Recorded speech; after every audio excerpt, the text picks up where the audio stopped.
ფიფას ძალიან ცხელი ხაზი გისმენთ. სალამი, სერხიო რამოსი ვარ და სასტრაფოს გამოძახება მინდა. რა გაწუხებთ ბატონო? სამი თამაშია წითელი ბარათი არ მიმიღია და რაღაც სუდათ ვარ. რა სიმპტომები გაქვთ? ხელები მეკავება და შარს ვეძებ. დორტმუნდთან თამაშამდე ვერ მოითმენთ ბატონო? გამორიცხულია, სადაცაა ამომასხამს. მაშინ სასტრაფოს გამოგიგზავნით. სანამ მოვამ საჭთან გადაგრთავთ და იმას ეკამათოთ. ფიფას ძალიან ცხელი ხაზი გისმენთ. გამარჯობა. ჩარლზ ოლივეირა ვარ, UFC-ის მებრძოლი. ქართული საიდან იცით ბატონო? რა ვიცი, უცებ გამეღვიძა და ორი ახალი ენა ვიცოდი. ერთი ქართული და მეორე? მეორე ჩიტების.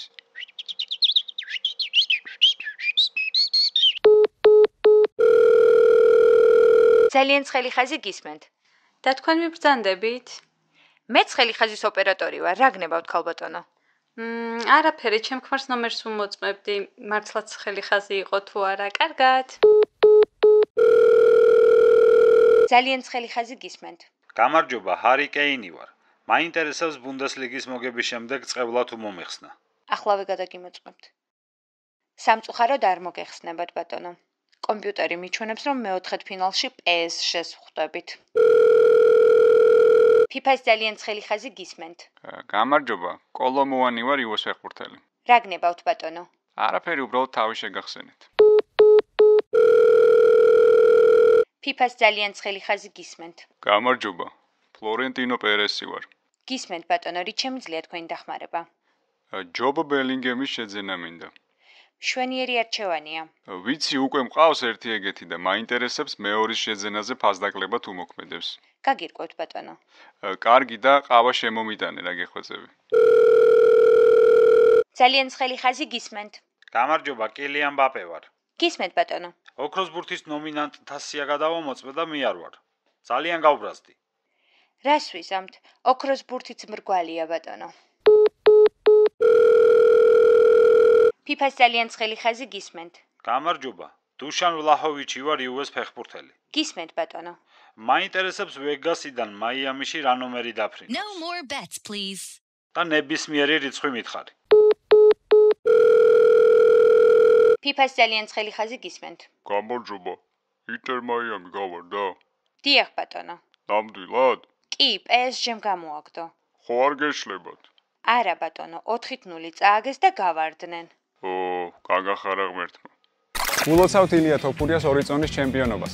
ოლივეირასთან ბრძოლის შემდეგ კადრში გამოჩნდა ცარუკიანი, რომელსაც სახეზე ეტყობოდა, რომ იმ წამსვე ქვედა ზონაში გადაინაცვლა. რაც შეეხება მსოფლიო საკლუბო ჩემპიონატს, მერვედფინალში ერთმანეთს იუვენტუსი და რეალი დაუპირისპირდებიან ერთმანეთს. ნახოთ, რომელი გუნდი გავა მეოთხედფინალში და რომელი მიუწვევა ჩარლზ ოლივეირას. იუვენტუსთან შეხვედრის წინ მადრიდის რეალს კილიან მბაპე დაუბრუნდა, რომელსაც ენტეროვირუსი ჰქონდა, კლინიკაში იწვა და ჯგუფურ ეტაპზე გუნდს ვერ დაეხმარა. სამეფო კლუბმა ჯგუფი მის გარეშეც მოიგო, სადაც მისი მეტოქეები ალ-ჰილალი, ზალცბურგი და პაჩუკა იყვნენ.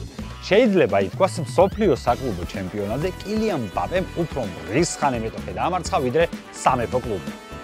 ტურინის იუვენტუსისთვის ჯგუფის ბოლო შეხვედრა საკმაოდ რთული აღმოჩნდა, მათ სიტისთან 2-5 წააგეს. რა თქმა უნდა, მთელი გუნდი უკმაყოფილო იყო, ერთადერთი ვლაჰოვიჩი იყო კმაყოფილი, რადგან 20 მინუტს იგებს არაფერში. შოფერ ჰოფერთან ერთად გაგაცნობთ გუნდების სტატისტიკას. რეალი და იუვენტუსი აქამდე ერთმანეთს 21ჯერ დაუპირისპირდნენ. 11ჯერ სამეფო კლუბმა მოიგო, 8ჯერ იუვემ, 2 შეხვედრა კი ფრედ დასრულდა. მსოფლიო საკლუბო ჩემპიონატზე რეალი თამაშის საშუალოდ 4ჯერ უდღამს კარში, იუვე კი 13ჯერ ჯარიმდება. რეალი თამაშის საშუალოდ 4 კუთხურს აწვის, იუვე კი 3ჯერ ხდება თამაშგარეში. ჩემი პროგნოზია იუვენტუსის ჯარიმების მეტი. როგორც დაიწერა, მბაპე ბრუნდება, თუმცა მბაპეს გარეშეც რეალი ისეთი გუნდია, რომ ამ ფორმაციის იუეს ჩემი აზრით მათ შეშერება გაუჭირდება და მგონია, რომ ხშირად მოუწევთ ჯარიმების აღება. ჩემი პროგნოზია ვინიციუს ჯუნიორის კარში დაყრდნობის მეტი. იუვენტუს დაცვაში პრობლემები აქვს და ეს ჯგუფის ბოლო შეხვედრაში სიტის წინააღმდეგაც გამოჩნდა. მანჩესტერულმა კლუბმა დებელ ქალბატონს 11ჯერ დაუტყა კარში. ვინი ძალიან კარგ ფორმაშია და ვფიქრობ, ასეთ იუვენტუსთან მინიმუმ 2ჯერ მაინც გაისვრის კარის ჩარჩოში.